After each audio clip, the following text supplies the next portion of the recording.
Et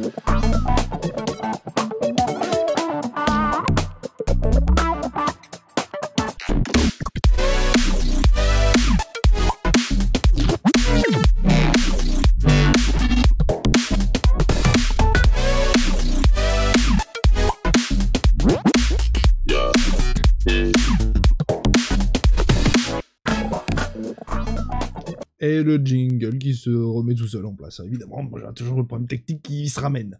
Est-ce que les niveaux sont bons? Normalement, c'est bon. Bonsoir à tous, bienvenue dans Canapnet.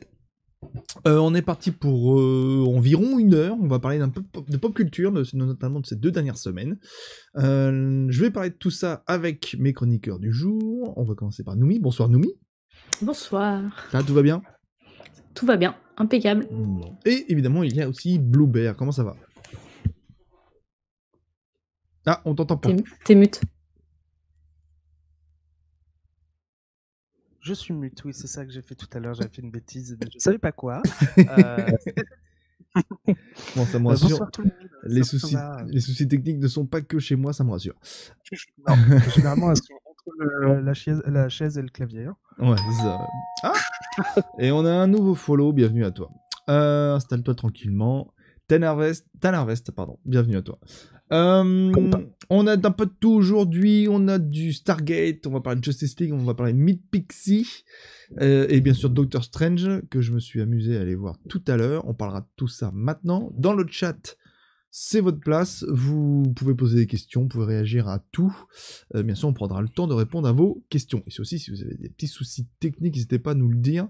J'ai exceptionnellement aujourd'hui et ce sera pas exceptionnel, ce sera comme ça pratiquement tout le temps, une table de mix en ma possession, donc c'est pas du tout les mêmes branchements, c'est pas du tout le même délire, c'est pas la même organisation. Donc, voilà, s'il y a des petits soucis, n'hésitez pas à nous le dire.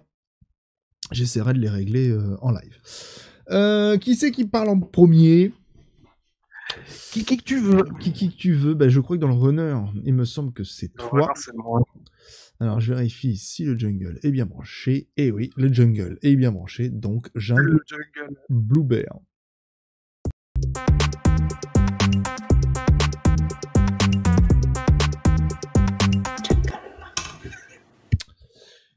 La transition qui est toujours un petit peu lente à venir. Bluebear, donc tu vas nous parler de Stargate.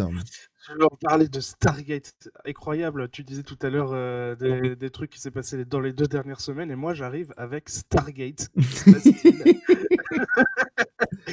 Alors, pour la petite anecdote, quand tu m'avais proposé de faire Canapnet, je t'avais dit ah mais attends, en ce moment je suis en train de me retaper tous les Stargate. Oui. Quelques mois après, j'en étais à peu près au début. Quelques mois après, j'ai enfin fini de regarder tout Stargate. Et en vrai, j'ai plutôt passé un bon moment. Si vous aimez bien les séries de science-fiction qui se passent dans l'espace et tout ça, regardez les séries Stargate. Je suis fatigué aussi. Oui. Vous pouvez regarder aussi les séries Star Trek, mais c'est pas de ça que je vais parler aujourd'hui. En fait, pourquoi j'en parle maintenant? Parce qu'il y a de plus en plus de petites rumeurs qui arrivent à propos de Stargate et possiblement un retour de Stargate sur les petits écrans. Alors Stargate, il faut quand même rappeler un petit peu, au départ c'était un film qui a très bien marché, enfin qui a plutôt bien marché, un film de science-fiction qui est très sympa au demeurant. S'en est enchaîné une série qui s'appelle donc Stargate SG1, qui a commencé en 97 et qui s'est finie en 2007, donc une longue série quand même. Ouais.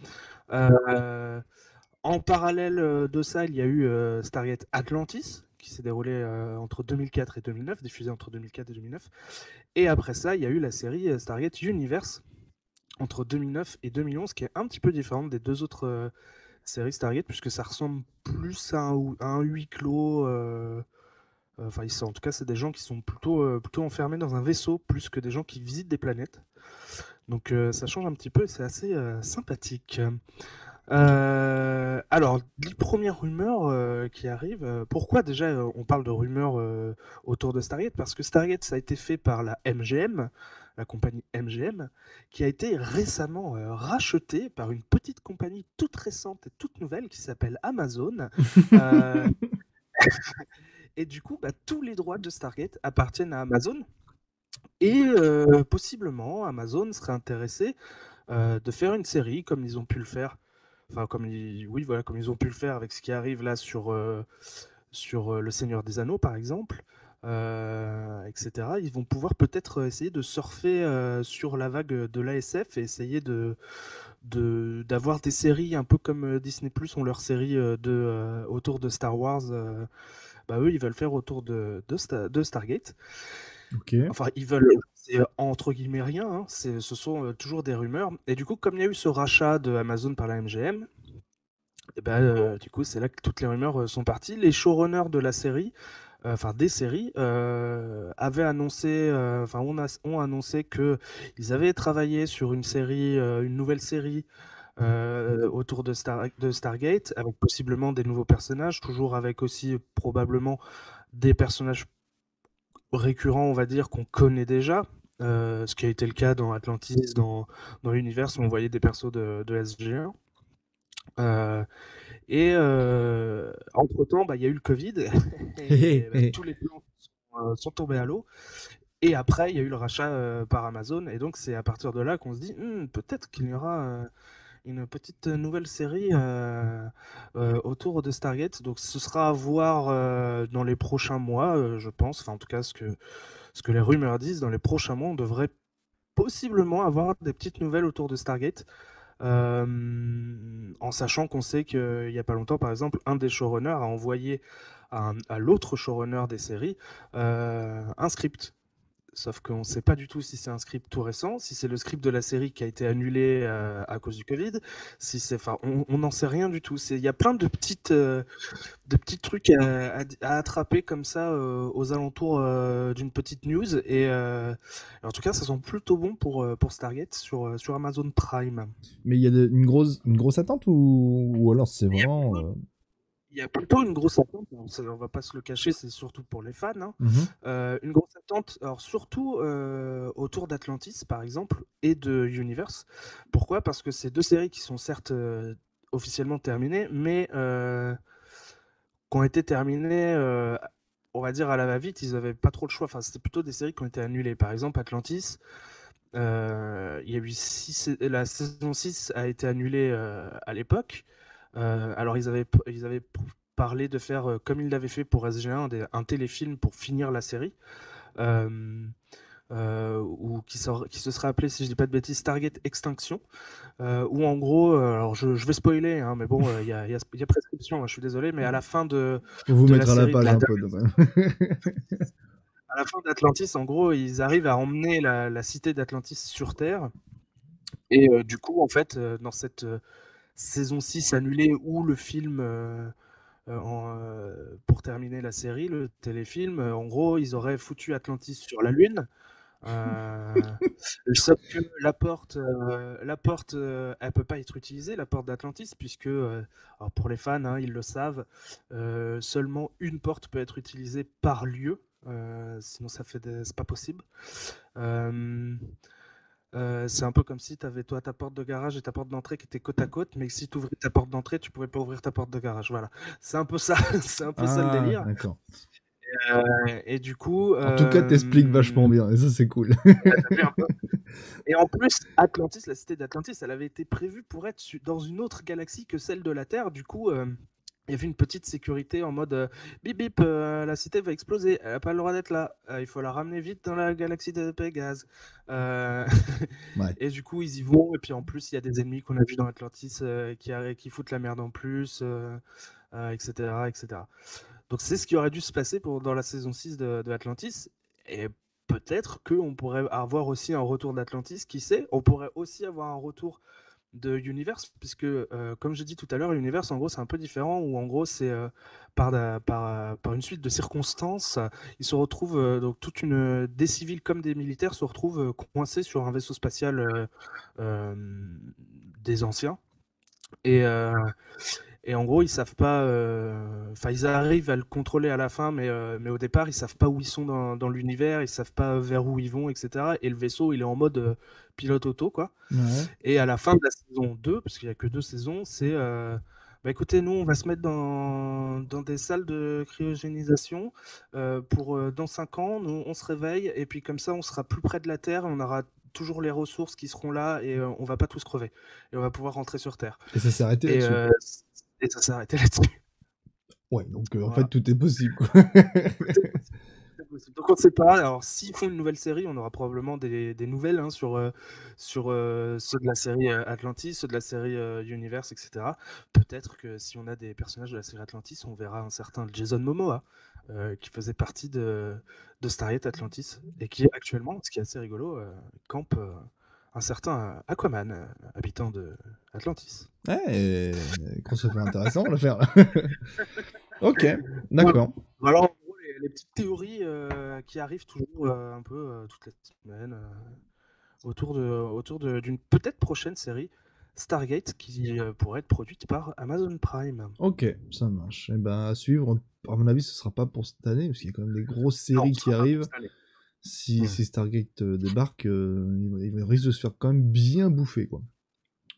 C'est ça. Et puis surtout qu'il y a certains acteurs, enfin, moi j'ai grandi avec SG1 le soir de semaine après les cours, vers 18h30 par là, quoi. Il y a des acteurs qui peuvent plus jouer dedans, quoi. Clairement. Bah, y en a, après, il y en a on sait qu'ils sont ultra chauds. Par exemple, l'actrice qui jouait Sam Carter dans SG1, Amanda Tapping, Mhm. elle est super partante pour refaire du Stargate. Je crois que l'acteur qui jouait Daniel Jackson, Michael Shanks, est super partant aussi. Enfin, il y a toujours moyen. Il y a toujours moyen. Et évidemment, bah, les guest stars, ce sera plutôt ceux de SG1, quoi, Ok, que les autres séries. ça marche. Noumi, toi, Stargate? Bah, moi, un peu comme toi, je regardais genre enfin, en fin de soirée, en fin d'après-midi. Je sais pas avant Charme ou un truc comme ça. Possible, on sait. Si, ça passait à peu près en même temps, ouais. Genre, je devais tomber dessus, regarder vite fait, mais alors, j'ai jamais vraiment accroché. Je confonds toujours Stargate et Star Trek. Et alors là, ça me tue. Je sais jamais lequel est lequel, donc là, j'ai vu les images, je vois, mais j'ai du mal avec les deux, quoi. Pour le coup, moi aussi, les souvenirs que j'en avais, c'était des épisodes que je voyais sporadiquement quand ça passait à la télé et éventuellement quand il y avait rien d'autre, quoi, qui C'est ça. m'intéressait plus. Et au final, de suivre la série complètement dans l'ordre de diffusion et tout, en fait, il y a des vrais fils rouges, il y a des vrais trucs, et en vrai, la série SG1 est vraiment géniale. Ça s'essouffle un petit peu vers la saison 7-8. Mais au moins les 5-6 premières saisons sont vraiment cool, quoi. Sont vraiment, Donc, du vraiment cool. coup, 8 saisons en tout. 10 saisons de 8 SG1. saisons. Putain, juste de SG1. Ouais, juste de SG1. Et dis-toi que c'est un peu bizarre même le passage entre la saison, alors je sais plus si c'est entre la saison 7 et 8 ou la 8 et 9, mais en gros à la fin d'une de ces deux saisons, tous les trucs qui ont été entamés depuis la saison 1, tous les ennemis, machin et tout, en fait tout est fini. Toutes les histoires sont finies là-dessus. Ok. Et le début de la saison d'après, ça commence comme si il s'était passé plusieurs années et que tu as une nouvelle équipe et enfin ils veulent construire une nouvelle équipe, etc. Et au final, le nouveau chef de l'équipe SG1, il veut recruter les anciens de SG1, ce qu'il arrivera à faire au fur et à mesure. Et il y a une nouvelle race ennemie qui arrive, etc. Et voilà, ils se font face à une nouvelle race ennemie qui, du coup, à la fin de la saison 10, ils n'ont pas exterminé. Il aura fallu 2 téléfilms pour en venir à bout. Ah, quand même. En même temps, Ok. c'est une race très puissante. Bon, d'accord. Je pensais pas que c'était si vieux de base, en tout cas. Ah si, c'est vieux. super vieux. Ça date des années 90. En Ouais, vrai, c'est ça ça. n'a pas trop mal vieilli, en vrai. Ah, Atlantis. Non, sérieux, parce qu'il y a moins d'effets spéciaux comme tu peux en voir sur Stargate Atlantis, qui pour le coup est un peu moins bien vieilli, je trouve. Mais en vrai, c'est juste éventuellement le grain de l'image voilà, c'est normal, les séries fin des années 90, début 2000. Mais sinon, ça n'a pas trop mal vieilli. Ok, bon. Après, ce qui vieillit aussi, c'est le format de la série. C'est des épisodes de 3/4 d'heure et t'en as 22, donc ça fait mal hein, de regarder une série. J'avoue. Une saison. Ouais, mais encore que ça existe encore un peu, hein, les épisodes de 3/4 d'heure. Ouais, mais sur des séries de 10 épisodes, pas Ouais. 22. Ah, 22, ouais. Ah, c'est vrai que ça, putain, ouais, au niveau du contenu, c'est énorme. Ouais. Ouais. Ok. J'ai fait un petit sondage pour le chat, on va voir. Qui c'est Oui. qui serait chaud pour le retour de Stargate ou pas, ou même on s'en fout.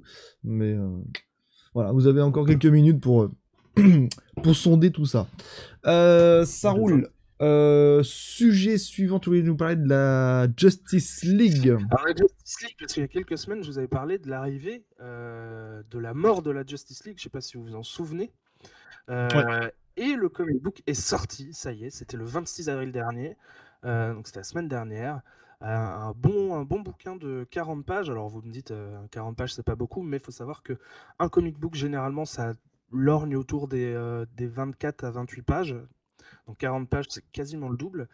Alors pour rappel de ce que je vous avais dit la dernière fois, il y a une nouvelle menace qui est arrivée qui s'appelle The Great Darkness. La Justice League doit y faire face et la Justice League, en gros, elle se fait complètement annihiler, sauf un personnage. Et on n'en savait pas plus avant la sortie, bien sûr, de ce perso. Alors je sais pas du tout ce que tu as. Si tu as déjà diffusé la première photo. Ouais, j'ai juste mis la couverture. Très bien, c'est parfait. Alors, je vais essayer de ne pas spoiler, bien entendu. Je ne dois pas spoiler qui est en vie. Alors, le récit, il est en lien avec toutes les anciennes crises, enfin, visiblement avec toutes les anciennes crises de DC Comics et de la Justice League. Hein, ils aiment bien faire ça. Hein. Donc tout commence par la plus grosse crise, le plus gros événement qu'ils ont fait. Donc c'était en 1985, ça s'appelait Crisis on Infinite Earth. T'as pas besoin de mettre d'image pour l'instant.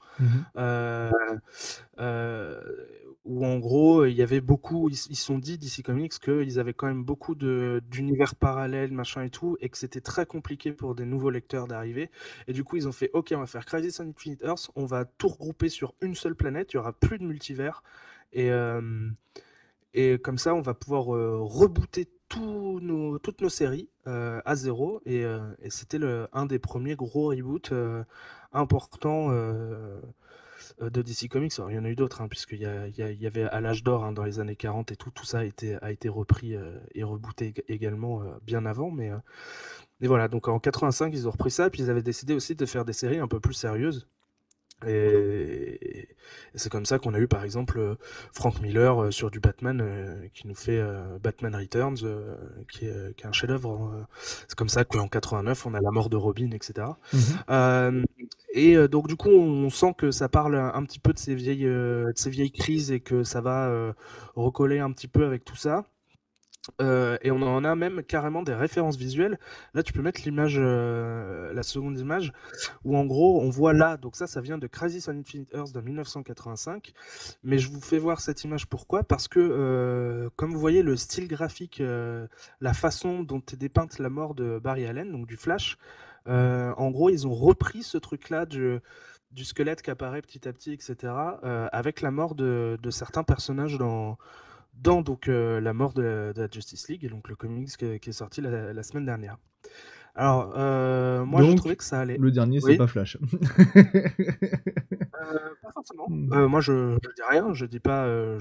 Je peux éventuellement dire qui il y a dans la Justice League à ce moment-là, qui part avec eux, mais je peux pas vous dire qui meurt ou qui reste en vie.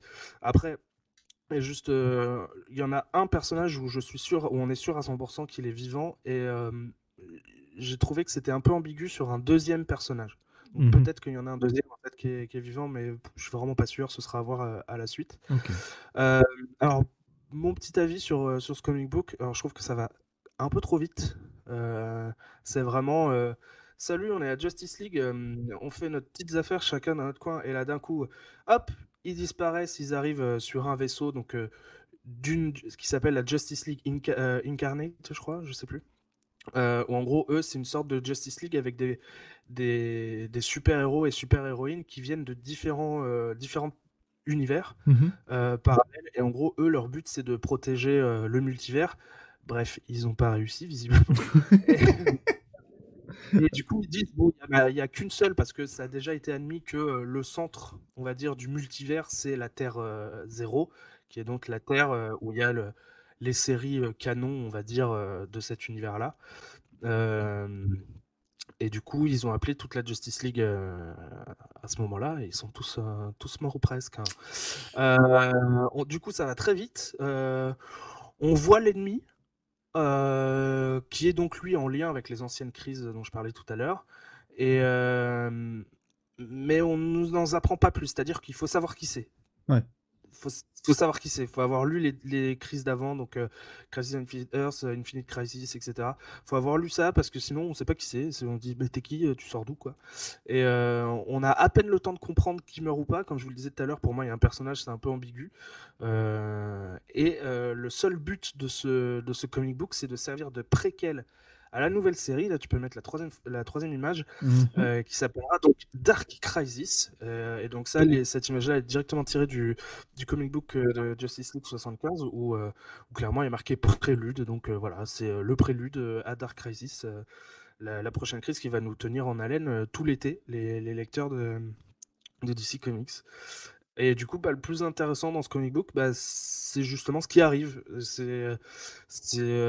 On a déjà vu, on cherche à savoir qui va les remplacer, qui va faire la prochaine Justice League. Combien de temps ils vont rester morts les autres, parce que c'est clair et net qu'ils vont pas le rester ad vieternam, hein. C'est comme on aime bien le dire, la mort dans les comics, c'est comme un mauvais rhume chez nous, quoi.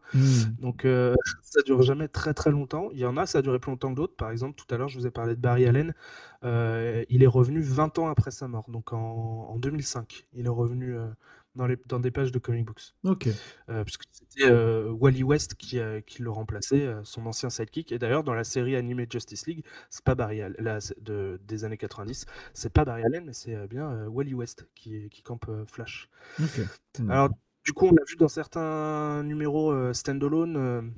Je vais pas vous dire lesquels pour pas vous spoiler, mais on a vu qu'on avait des héros qui parlaient à on va dire leur sidekick, mais qui faisaient une sorte de passation. Enfin, ça sentait un peu ça, ces récits uniques. En mode, tiens, toi, j'ai envie de passer un peu de temps avec toi.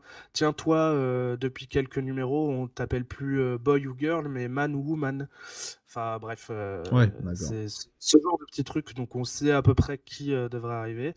Et du coup, la suite, donc ce sera dans Dark Crisis et dans les standalone des héros et héroïnes de DC Comics. Le numéro 0 de Dark Crisis arrivera pour le Free Comic Book Day, qui est le 7 mai 2022. Donc en gros, ce sera dans un numéro gratuit, libre pour tout le monde. Normalement aux États-Unis, j'espère qu'en France, on pourra avoir ce petit numéro aussi déjà traduit. Et ça commence le 31 mai pour Road to Dark Crisis, le premier numéro qui va vraiment entamer les choses. Voilà. Ça marche. Petite question en passant. Bon, au cinéma d'ici, bon, ça part un peu en sucette, mais j'ai l'impression que la communauté lectrice des comics, elle a l'air assez comment dire, assez ravie du spectacle d'ici en version papier. Ou alors je me trompe. La communauté est vraiment petite et c'est une niche, quoi. Ça dépend. En fait, c'est pas autant de niche que ça a pu l'être à un moment. C'est pas autant populaire que ça a pu l'être à un moment, hein, le comic book papier. On va pas se cacher que ceux qui vendent le plus de comics, ça reste la maison Marvel. Et c'est seulement certaines séries ou certains numéros chez DC qui vont pouvoir battre le record de vente de l'année, par exemple. Mais overall, c'est Marvel qui se fait le plus de thunes, qui vend le plus. Après, oui, ceux qui aiment les comics en lisent, hein, c'est pas plus compliqué que ça, hein. Tout comme ceux qui aiment les mangas en lisent.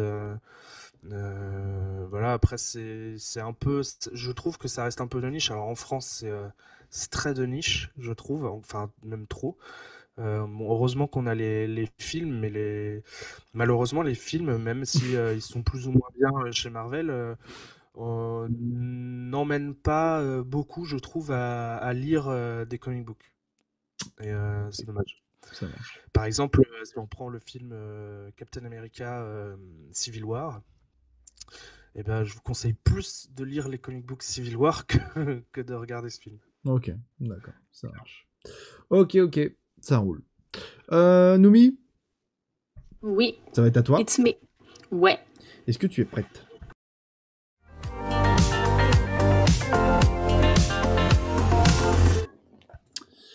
Alors, Nomi, tu voulais nous parler d'un truc dont je n'ai jamais entendu parler qui s'appelle Meatpix, c'est ça? Ouais, qui s'appelle Pixie tout court. Pixie tout En gros, court. alors c'est normal que t'en aies pas entendu parler, c'est tout nouveau. C'est Snap qui a annoncé ce mini drone qui va sortir en... Normalement, c'est cet été. Et ils l'ont présenté au Snap Partner Summit 2022. Alors, je ne connaissais pas non plus. Et en gros, c'est même pas il va sortir cet été. Vous pouvez le précommander, genre dans 10-11 semaines, vous l'aurez. C'est un tout petit drone qui tient dans la main et qui permet de faire des photos, des vidéos, des prises, vous savez, en 360, etc. etc. Ouais. Donc, j'ai trouvé l'idée chouette. Alors vraiment, c'est un tout petit appareil. Enfin, il coûtera quand même à peu près 240 balles. Faut le savoir. Mais je sais pas si t'as mis la photo. Voilà, on voit là sur la vidéo à peu près ce qu'il va donner. J'ai mis la vidéo. Et en termes de photos, il est vrai. Enfin, vous allez voir, il est vraiment. Il tient en fait, il est fait pour tenir dans la paume de la main. Comme un téléphone, quoi. Ouais, un petit peu, c'est ça. Ça fait un petit truc tout carré. Et puis, en fait, il aura 4 programmes. Et en fonction de comment tu veux le faire voler, si tu veux juste prendre une photo de groupe, juste un 360, tu appuies sur le programme et il fera automatiquement le tour de ton groupe, de toi. Et ça stockera des photos, vidéos, et ça te les enverra aussi par Wi-Fi ou Bluetooth directement dans tes memories Snap. Ouais, donc que avec Snapchat, quoi. Pour l'instant, pour moi, ça restera comme ça, vu qu'en plus, il est vraiment jaune, ça fait vraiment très Snap. Ouais. Donc pour l'instant, que avec Snap. Je ne serais pas surprise que d'autres en sortent, genre TikTok ou des trucs comme ça. Pour moi, ça va peut-être lancer un petit mood. Donc, il pèse 101 grammes, batterie incluse, donc c'est vraiment minuscule. Et au niveau des pixels, si je dis pas de bêtises, il va faire 12 mégapixels. Et il filme en 2,7K, jusqu'à 30 images par seconde, et il a 16 Go de mémoire. C'est pas dégueu. Ça va. Donc ça fait environ 100 vidéos et 1000 photos, en gros.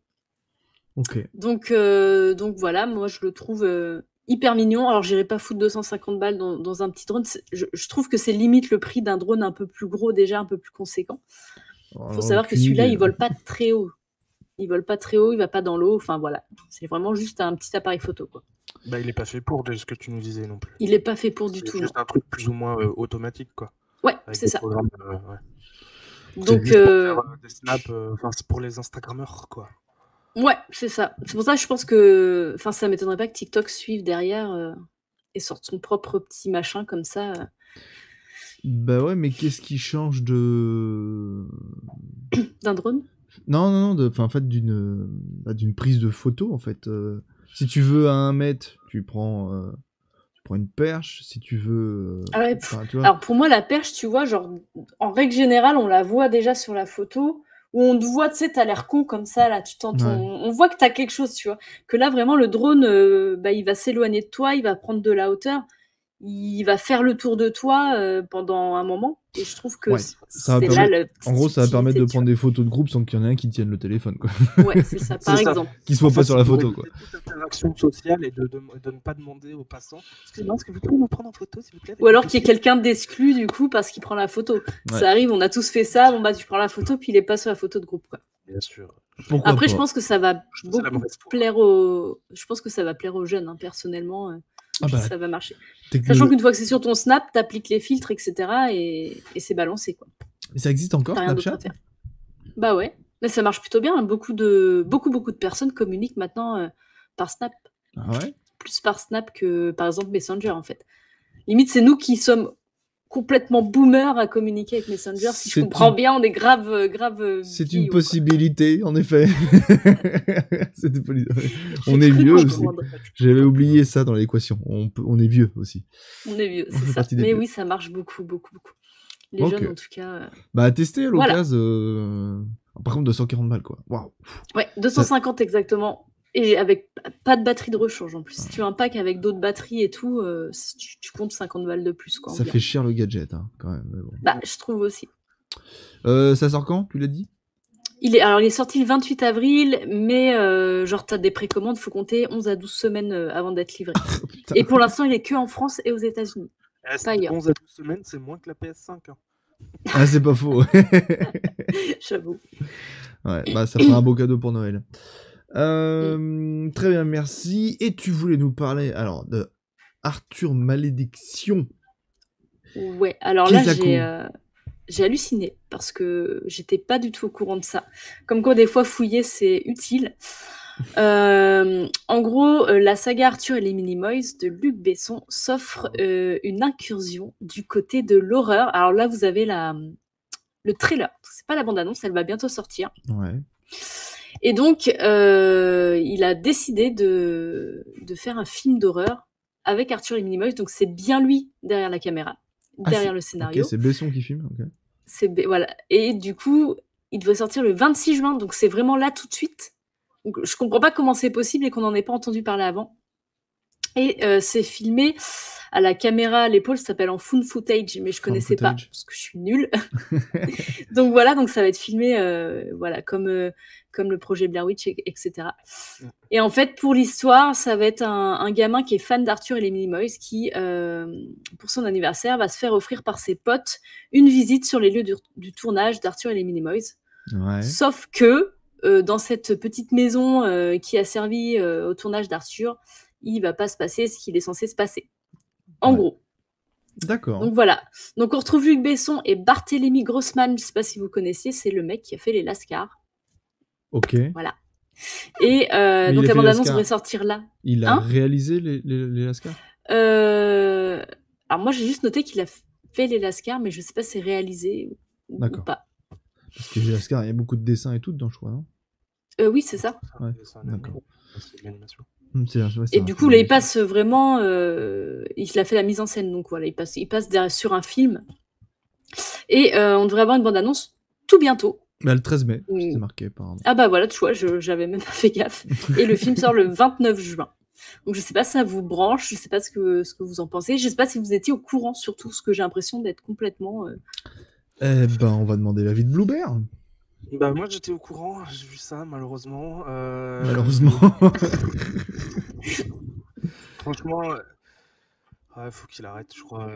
Faut qu'il arrête de fumer je ne sais quoi, de prendre je ne sais quelle substance. Je sens que ça essaie de jouer sur la vague de Stranger Things ou ce genre de choses, mais 5 ans trop tard. Si ça sort le 29 et que personne n'en a entendu parler, bah c'est simple, hein, c'est du fan footage. Hein. Il a dû filmer ça avec son iPhone et puis il a fait ça en une semaine et basta quoi. C'est le principe du fan footage aussi. Je sens que oui, le principe du fan footage, c'est que ça coûte moins cher et que ce soit plus rapide à réaliser. Donc, mais parce que bah déjà t'as pas besoin de payer de caméraman et tout ça puisque bah, c'est les acteurs qui se filment donc ça va plus vite. Et ouais, non, je trouve que l'idée est complètement con parce que déjà, Arthur et les Minimoys, ça a déjà pas marché, c'était déjà de la merde. Alors pourquoi faire un film d'horreur autour de ça je sais pas. T'es sûr que ça a pas marché sur les Minimoys ? Bon, le premier peut-être, mais pas la suite. Hein. Ah ouais, tu vois, je pensais. Bah ouais, non, ça passe. Enfin, la saga s'est cassé la gueule au fur et à mesure des films, quoi. Genre, le troisième n'a pas eu autant de succès que le premier, quoi. Je crois que je l'ai même pas vu. En plus, c'est vraiment. On pourrait dire la même chose de finalement toute la filmographie de Luc Besson. Hein, ça se casse la gueule au fur et à mesure qu'il en sort. Je pense que là, on arrive petit à petit au fond, quoi. La retraite. Bah, pour vous donner une idée, le succès de Arthur et les Minimoys est tellement énorme qu'ils ont eu le droit à une attraction au Futuroscope. Voilà. Donc... ça n'a pas été plus loin. Ils appelaient ça en 4D, je crois. 4D, ouais. En 4D, ouais. C'était où ? C'était au Futuroscope, c'est ça. Futuroscope, ouais. Ok. Moi, pour ma part, est-ce que je vais aller le voir au cinéma ? Pas sûr. Franchement, peut-être je le verrai à l'occasion quand il sortira sur les plateformes avec un pote et une bière, mais sinon, Ou alors pour traumatiser un gosse, ça peut être sympa. Tiens, tu veux voir Minimoys? Tiens. Ça peut être cool. Je fais voir la bande-annonce d'Arthur et les Minimoys et tu lui fais voir le film d'horreur. Ouais. Ça, par contre, les parents, il va falloir qu'ils fassent gaffe, hein, parce que c'est un coup à se planter, ça. Bon, après, je trouve que l'affiche est quand même assez parlante sur le fait que c'est pas à mettre entre les mains des enfants. Enfin, je sais pas, c'est très sanglant, donc quand même, je me dis, faut être con pour se dire, ah ouais, nouvelle Arthur et les Minimoys, et balancer ça à son gamin, quoi. Oh, tu sais. La petite promo est vraiment tournée en mode c'est un film d'horreur, c'est pas un film pour enfants. Donc Ouais, mais... on aura probablement des parents très cons qui foutront leurs enfants au cinéma pour aller voir ce film. Bah ouais. Mais voilà, je me suis auto-censuré. Voilà. Merci, j'aime bien quand tu me fais économiser du boulot. Ok, ça marche. Merci beaucoup, Noumi. De rien. Ça va être à moi. On va causer Doctor Strange. Et puis, voilà, je suis allé le voir tout à l'heure, je vous en parle tout de suite.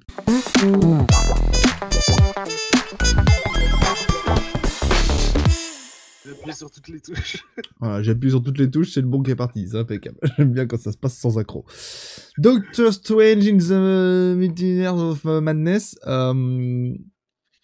réalisé par Sam Raimi. La dernière fois qu'il a travaillé pour Marvel, Sam Raimi, c'était pour les 3 Spider-Man avec Tobey Maguire. Entre-temps, il avait sorti quelques films, mais qui n'avaient pas très bien marché, notamment révélé aussi pour les films Evil Dead. Enfin, pas les remasters, pas les récents, mais au moins les 3 premiers, je crois. Donc c'était quelque part, il était assez attendu, ce film. Il avait aussi la réputation d'être un film assez noir, un petit peu cinglant, forcément, un petit peu comme si Marvel se payait le luxe d'avoir un petit film d'horreur. Hein. On achetait Marvel, il faut pas aller trop loin non plus. Mais voilà, donc réalisé par Sam Raimi, qui ne fait pas dans la dentelle, pour un Marvel, c'était une rencontre qui était plutôt inattendue, et ce qui a fait que le film est devenu très attendu. Pour revenir à l'histoire, c'est pas très compliqué. On retrouve Doctor Strange donc après les événements évidemment de Thanos, aussi de Spider-Man aussi. Voilà, ça se passe vraiment juste à quelques temps après.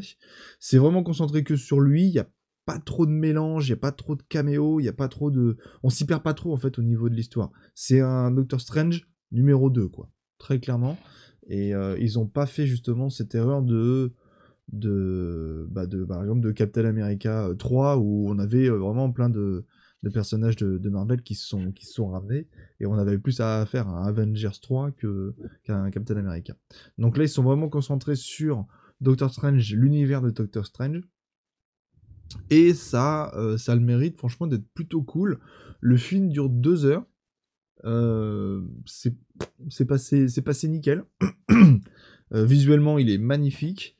Au niveau du scénar, c'est pas très compliqué. Alors par contre, on s'attaque vraiment au multivers. Ça, c'est plutôt cool. Parce que c'était, pour ceux qui ne suivent que les films, c'était annoncé dans Spider-Man, le dernier. Là, on va chercher un petit peu plus profond. Pour les personnes qui n'auraient pas vu toutes les séries, notamment celle de Loki, qui mettait aussi un bon paquet sur le multivers, là, c'est quand même beaucoup plus léger. On sent que les films ont bien compris que le système du multivers est compliqué. Voilà, quelqu'un qui débarquerait dans un film qui exploiterait trop le système du multivers, ce serait indigeste. Là, ils y vont mollo, quoi. Certes, on passe d'un multivers à un autre, mais ça reste quand même assez léger. Ils nous perdent pas trop dans une multiple temporalité, et c'est plutôt cool. De plus que le film prend 2 directions différentes. Prend la direction de Doctor Strange, et on l'a vu dans la bande-annonce, il y a aussi la présence de Wanda, donc de la sorcière rouge, donc il y a aussi une direction qui va avec elle. Donc le film est un peu divisé en 2, et en plus le multivers mélange à tout ça, donc forcément on peut se paumer assez facilement. Et bah finalement pas tant que ça, on s'y retrouve vraiment bien. Il y a 2, certes, arcs narratifs en parallèle, mais qui sont tous les 2 liés, et on arrive très bien à les suivre. Je vais pas trop m'attarder sur les rumeurs qui ont entouré tout ce film, parce qu'évidemment ce serait peut-être en spoiler une partie, même si la bande-annonce a bien balancé sur... Il y en a, c'est plus des rumeurs. Hein. Ouais, il y en a, c'est plus des rumeurs. Ah, c'est sa voix, machin et tout. Deuxième bande-annonce, ouais, c'est lui. Ouais, c'est lui. Ouais. Donc... pas le visage, mais suffisamment pour vous prouver que c'est lui. Ah, disons qu'on voit pas son visage, mais on voit les roues de son fauteuil. Donc bon... Donc pour ceux qui savent de quoi on parle, oui. Voilà, super. Mais si, il y a quelque chose... Est-ce qu'il y a les autres, ça, faudra voir le film. Ah, ça par contre, c'est ce qu'il y a les autres, il faudra voir le film. Le seul truc que je peux dire, parce que ça a fait énormément rager beaucoup de personnes, et je pense qu'il est grand temps de rétablir la vérité, et je pense que ça peut rassurer quelques personnes. Il n'y a pas Tom Cruise, voilà. Je vous le donne, c'est pas un spoil parce qu'il est pas dedans, mais Oui. il y avait la rumeur comme quoi Tom Cruise devait incarner une version d'Iron Man ou je sais pas quoi. Il est pas dedans. Voilà, la version d'un univers parallèle, et il est pas dedans. Voilà. Et scène post-crédit, tout. J'ai tout regardé, donc il est pas dedans. Donc voilà, après, ça c'est cadeau. Il sera pas dans un autre film. Peut-être, qui sait. Mais en tout cas, il est pas dans celui-là. Ouais. Donc au niveau de l'histoire, sans vous spoiler, Doctor Strange a tendance à faire des petits rêves un petit peu chelous. Et apparaît dans notre monde une jeune fille qui répond au doux nom de America, une adolescente, qui a la particularité, le pouvoir de voyager entre les univers. Voilà, donc lui forcément il met la main dessus. Et bah, il va essayer de l'aider, et il va faire appel à Wanda aussi, qui est elle aussi très, très reliée au multivers et tout ça, plus tous ses pouvoirs, d'où viennent ses pouvoirs, c'est de nombreuses questions. Et pour ceux qui auraient évidemment suivi la série WandaVision, Wanda, elle, ça intéresse énormément, ce côté voyage à travers le multivers, parce que dans son univers à elle, elle a créé ses enfants, et ses enfants, elle les a perdus. Donc il y a sûrement un univers où elle a ses enfants. Donc voilà, certes, c'est un Doctor Strange 2, mais Wanda a une position très importante dans ce film. J'en dirai pas plus, mais en gros, voilà, chacun a ses petits objectifs par rapport à ce voyage à travers les univers, et bien sûr, ça va jouer sur le destin du monde, il va falloir différencier le bien du mal et tout le tintouin. Petit conseil, toutefois, aux parents qui souhaiteraient emmener leurs enfants aller voir ce Doctor Strange, pas en dessous de 10 ans, hein. Pas en dessous de 12 ans, ouais. Allez, je dirais pas en dessous de 12 ans. Il est quand même PG-13 aux États-Unis. En France, il a pas de limite d'âge. Je pense que c'est une bêtise, parce que c'est quand même Sam Raimi. Donc voilà, il y a quelques zombards, il y a de la décomposition à certains moments, il y a des jumpscares, donc il y a un enfant, il risque de passer un mauvais moment. Voilà, je vous aurais prévenu. Mais on est quand même dans quelque chose d'assez cinglant quand même pour un Marvel, et même pour un Disney. Faut avouer que là, les mecs, ils se sont fait plaisir. Hein. On sent que Marvel essaye de...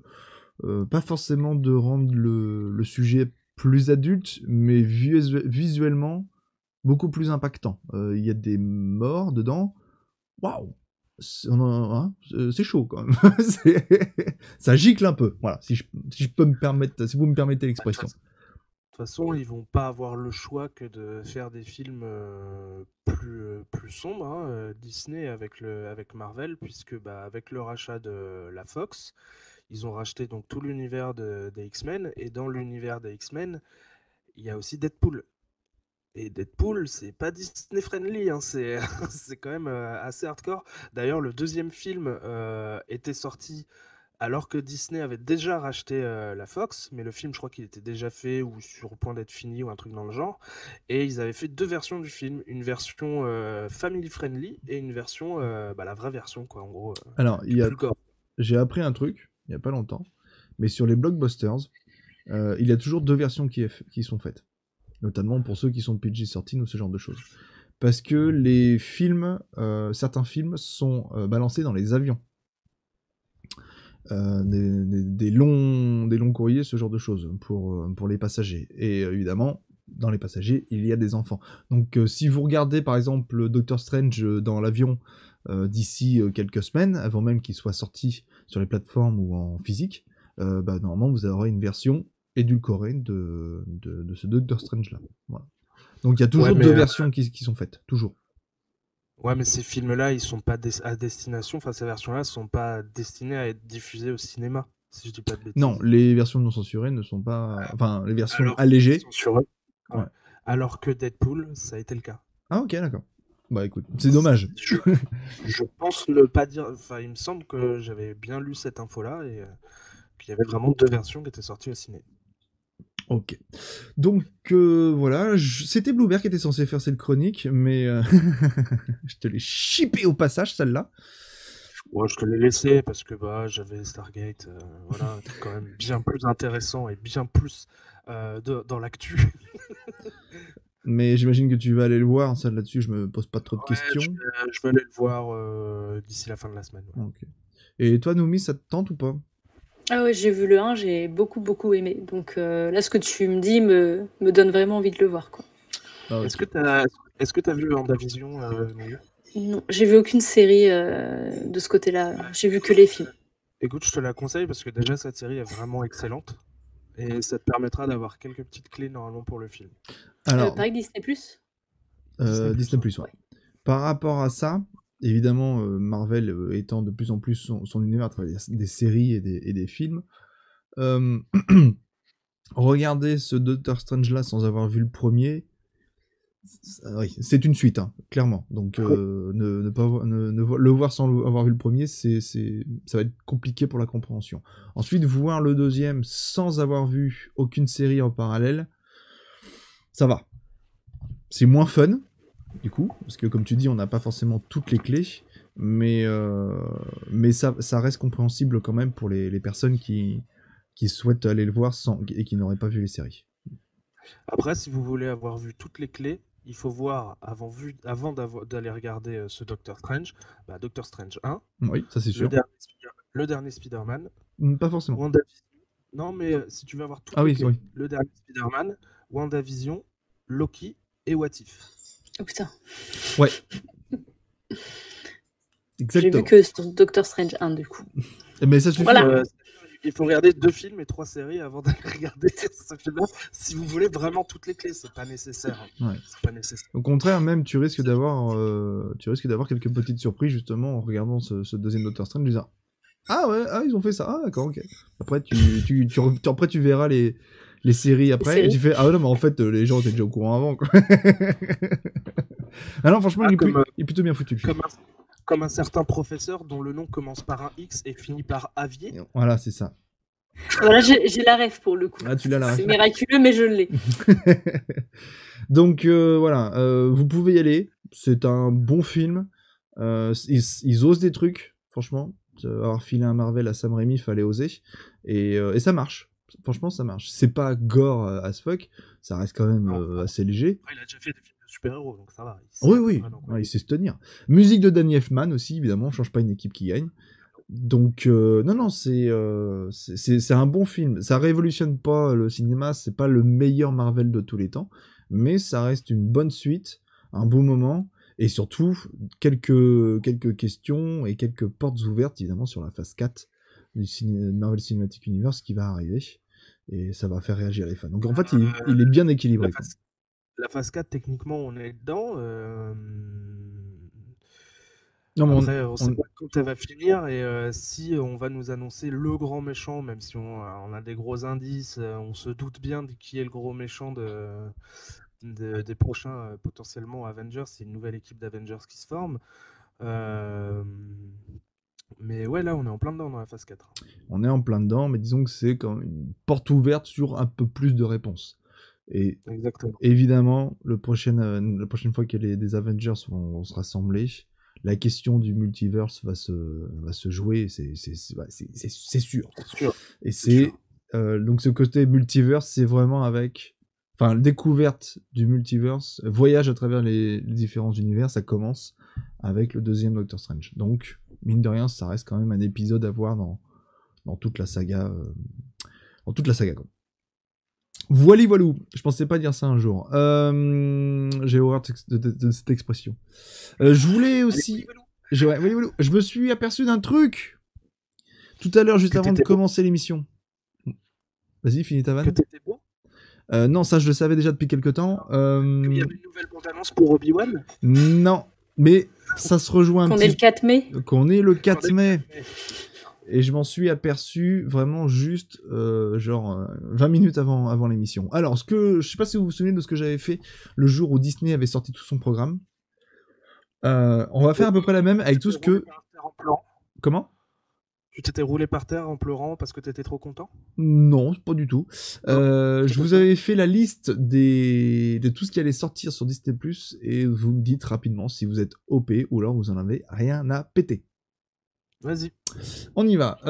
Alors, on commence. Saga Skywalker en Lego, ça c'est déjà sorti, on s'en fout. Il y a un Star Wars Hunter. Donc c'est un jeu vidéo qui va sortir sur Switch et mobile. Et il va s'agir, je pense, d'un genre de MOBA sur Star Wars, avec des nouveaux persos. Jeu en ligne.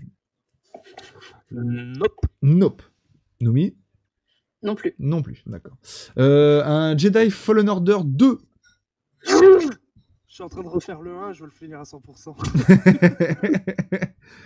Du coup, ouais. Ah ouais, grave. Grave. Non. Non plus. Ah oui, non mais c'est vrai, Noumi, Star Wars, tu t'en bats les reins, j'avais oublié. Le remake de KOTOR. Oui, parce que j'ai jamais fait les premiers, il paraît que c'est trop bien, et si c'est bien fait, moi je suis trop chaud. Date de sortie pour l'instant non confirmée, donc pas de bol. Je peux attendre. Ça peut attendre. Pour ce qui est de Jedi Fallen Order 2, fin 2022. Oh là là. Faut que tu te grouilles. Le porte-monnaie va craquer. Et pour l'espèce de MOBA, ce sera en 2022 aussi. KOTOR c'est fait. Alors il y aura un FPS Star Wars. Voilà. Ah non. Bon, il y en a déjà eu plein, ça se trouve, ils vont faire un Battlefront 3 qui va être tout aussi chiant que les. Battlefield, ouais. Ok. Un jeu de stratégie Star Wars. Je suis nul en stratégie, mais pourquoi pas. Moi je serais assez chaud, moi. J'aime bien, moi. Je trouve que l'univers peut bien s'y prêter. Ouais, complètement. Noumi, je te pose pas la question. Rien qui me branche ça. Le monde ouvert de Star Wars. Organisé par Ubisoft. Alors, je suis chaud pour un monde ouvert Star Wars, je suis moins chaud pour Ubisoft. Et je dis ça alors que je suis fan d'Assassin's Creed. Hein. Mais ce qu'ils ont fait dernièrement, JPP, quoi. Ouais. Ou alors faites un monde ouvert vraiment à la The Witcher où t'as pas besoin de faire 3 millions de kilomètres pour faire une mission, s'il vous plaît. Ça marche. Star Wars Eclipse, donc qui reste encore assez inconnu en termes de gameplay ou quoi que ce soit, mais la bande-annonce est sortie en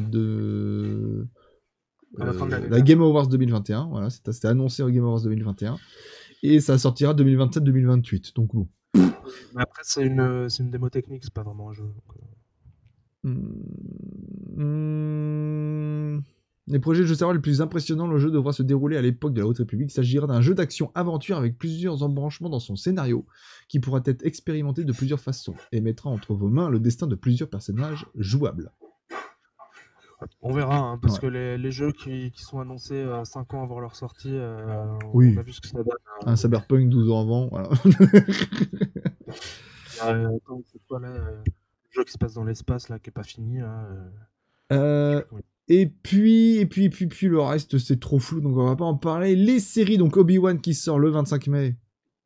Kiki tout dur. Voilà, Kiki tout dur, on peut le dire. Mandalorian saison 3 fin 2022. Ça, de toute façon, moi je vais mater. Je sais pas si tu vas mater, Noumi.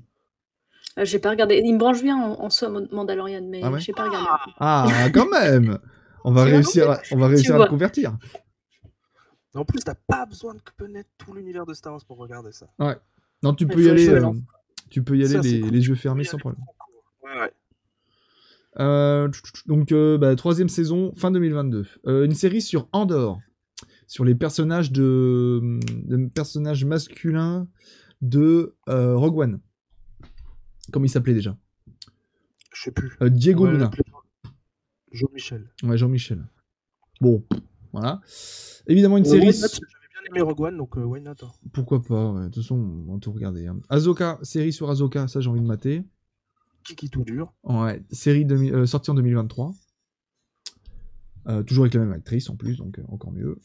Alors ça, je connais pas du tout. Date de sortie 2024, Star Wars The Acolyte. Aucune date de sortie pour le moment. On sait pas trop de quoi ça va parler. Hein. 8 épisodes, si ça va contenir 8 épisodes, se dérouler dans la Haute République avec un personnage féminin au centre de l'intrigue. Ouais, bon, en gros, on sait que dalle. Ok, on sait que dalle, sauf peut-être les... Enfin, moi, vu que je lis les comics aussi Star Wars, et que je lis du coup les premiers trucs qui sont sortis autour de la Haute République, j'ai pas lu les romans encore, mais peut-être que c'est un personnage qu'on connaît déjà, et vu que dans les comics, il y a un personnage qui est féminin et qui est un peu l'héroïne. Donc peut-être que ce sera elle. Peut-être. Une série basée sur Lando Calrissian. Pas plus hypé que ça. Non, moi non plus, non pas les steaks. Franchement, pas plus hypé que ça. Noumi, tu vois qui c'est Lando Calrissian? Non, pas du tout. T'as regardé Star Wars 5? Alors, je les ai tous vus, ouais. Les anciens, en tout cas. C'est l'ancien pote de Han Solo qui vient de le voir dans sa cité flottante et puis qui les trahit. C'est le black avec une cape. Putain, non, Ouais. ça me revient pas. D'accord. Il joue Harvey Dent dans le film Batman de 89. Ah, j'ai pas vu non plus. C'est pas mon style. Ça se voit pas du tout. On va attaquer les films. Il y a 4 projets de films annoncés. Star Wars Rogue Squadron. Donc un film basé sur des chasseurs X-Wing, quoi. Oui. Prévu le 22 décembre 2023. Star Wars A Droid Story. Alors ça, je sais pas du tout ce que c'est. Attendu. L'histoire des droïdes. Sans déconner. Je crois que c'est un film qui va sortir pendant une période de Noël, si je dis pas de bêtises. Attendu pour 2023 ou 2024, A Droid Story devrait être un film d'animation proposé sur Disney+. Nous savons seulement ce que... Oh, il manque des mots déjà. Nous savons seulement ce que le film devrait mettre en avant. R2-D2 et C3PO aux côtés de nouveaux héros. Voilà. Ça existe dans les comics. Hein. Voilà. Et enfin, date de sortie du prochain Star Wars, donc apparemment dans la lignée, quoi. Date de sortie le 19 décembre 2025. Deuxième film Star Wars qui ne dispose pas de nom à ce jour et attendu pour le 19 décembre. Ah non, c'est le deuxième celui-là, mais c'est lequel le premier? Il sort quand? Ah bah c'est Rogue Squadron apparemment.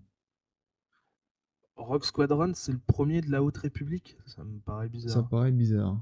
Deuxième film Star Wars qui... Bon, on verra.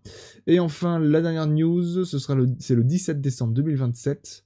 Un film Star Wars. Dernier projet en cours. Troisième film attendu pour 2027. Là encore, aucune information et aucun titre. Voilà, c'est trop tôt. Je crois que j'ai compris en fait ton schmilblick, c'est que Rogue Squadron c'est un film et les autres que tu as cités c'est pas des films. Par exemple, Droid machin, c'était un truc pour Disney+, une petite série ou une mini-série. Ouais. Le reste des trucs, ça doit être des films qui sont pas prévus pour sortir sur grand écran ou un truc dans le genre. Alors, Squadron, ça sort au cinéma, et Droid Story, ça sortira sur Disney+. Star Wars du décembre 2025, c'est au cinéma, et Star Wars 2027, c'est au cinéma aussi. Voilà, c'est ça. Bon. Donc, peut-être que l'un de ces deux films sera le premier film sur la Haute République. Normalement, hein, c'est ce qui est prévu. Hein, Normalement, c'est ce qui est prévu. Après, peut-être qu'ils vont tout changer. On verra. Peut-être qu'on aura les enfants de Rey qui vont... Voilà. Non, s'il vous plaît. Non, mais c'est pas que je veux pas. Je dis pas le nom, je veux pas. C'est le nom, ce sera pas ça. C'est sûr à 100%. Bon, d'accord. En tout cas, on le souhaite. C'est ce qui est prévu. Ça a été annoncé comme ça. Oui, bah m'engueule pas, c'est bon.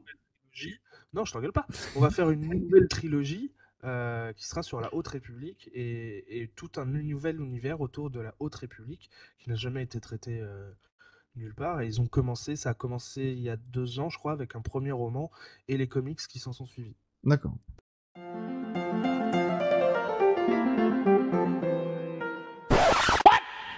What the fuck?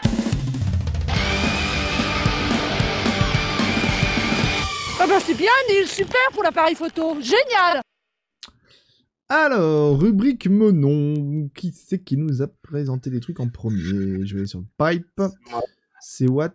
Alors, Menon. Déjà, on va virer Doctor Strange. Soit c'est bon, on en a parlé maintenant. T'attends ton tour. Alors, j'ai vu que dans le Renault, tu m'as dit d'arrêter à 11 secondes. Oui, parce qu'après, ça sert plus à rien. Parce qu'après, ça sert plus à rien. Ok, ça marche. Alors, 3. Du coup, je disais, vous allez dire que je m'acharne sur Spider-Man. Mais bon, voilà, quoi. Ok, il n'y a pas de son, c'est bizarre. C'est normal? Non, il y en a, normalement. Normalement, il y en a. C'est pas grave s'il n'y en a pas. Ouf.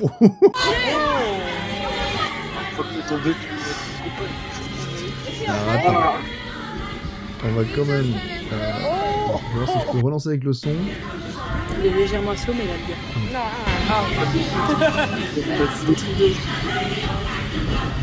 C'est Tu sais, on dirait ton pote bourré qui veut faire une figure alors qu'il faut pas qu'il la fasse. Ok, merci. Allez, vivement dans 2 semaines pour la suite des aventures de Spider-Man. De Spider-Man. Je vais essayer de vous faire un fil rouge. Ouais. En fait, c'est l'univers où tous les Spider-Man sont bourrés. Ce que tu nous montres. Et toi, Noémie, tu voulais nous montrer quoi? Bah, je voulais vous montrer quelques bulletins de vote pour faire dans l'actualité qui ont été Ah oui. trouvés lors du dépouillement. Voilà, ça m'a fait rire. J'ai trouvé ça mignon pour la plupart. Donc, on peut trouver François Mitterrand. Pour On a Valérie. Comment pour Valérie Pécresse, il est Ouais, magnifique. ça m'a fait. Ouais, la pauvre. La voilà. pauvre. Ça m'a fait rire. Donc, ça, c'était sur Twitter. Il y en a qui ont tweeté lors du dépouillement ce qu'ils ont pu trouver. Qu'est-ce qui est écrit pour Marine Le Pen là? Je vote pour ma machine à laver, c'est la seule qui respecte le programme. Au moins, ils ont de l'humour, c'est déjà pas mal. C'est ça, elle n'a pas tort. Enfin, la personne n'a pas tort. On a pu voir du Louis de Funès. En effet. Voilà, tu l'as là. Dans ceux on voit pas en photo, il y a eu beaucoup de Dewey de Malcolm qui sont sortis. On a eu pas mal de Jeff Tuch et de Ralph Wiggum, ça se prononce comme ça, donc dans les Simpsons. Ah oui, d'accord. Donc voilà, il y en a qui ont voté Yoda aussi. On a du Mbappé, du Zidane et les présidents de la Russie et de l'Ukraine aussi. Voilà. Ah, d'accord. Ah, il y en a qui cherchent. C'est original, Ah, ouais. c'est bien. Il y en a qui cherchent un petit peu la merde quand même. Un peu, ouais. Bon, c'est bien. Ok, bah moi j'en ai pas parce que voilà, je suis nul. J'ai pas fait mes devoirs correctement aujourd'hui, j'ai pas pris le temps d'en trouver un. J'ai été pris par le temps, je suis rentré chez moi tout à l'heure après le cinoche. Donc voilà, je m'excuse, j'en ai pas pour ce soir. Mais promis, je me rattraperai pour la prochaine.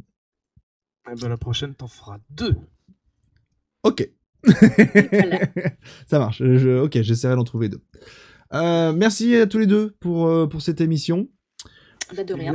Merci à toi. On va Merci se quitter. C'est dommage, on était bien là. On traitera d'autres sujets dans 2 semaines pour un prochain Canapnet. La semaine prochaine, pas sûr d'avoir un bocal. Pas sûr du tout. Comme Justine maintenant ne peut plus être disponible les mercredis soirs, on peut plus tourner le bocal. Donc pour l'instant c'est en stand-by. On vous tiendra au courant sur les réseaux.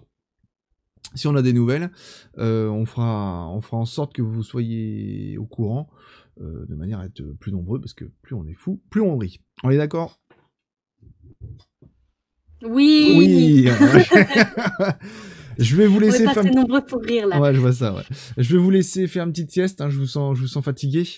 Merci pour les chroniques. Je vous fais des gros poutous. On se dit à bientôt sur les réseaux et ciao. Ciao.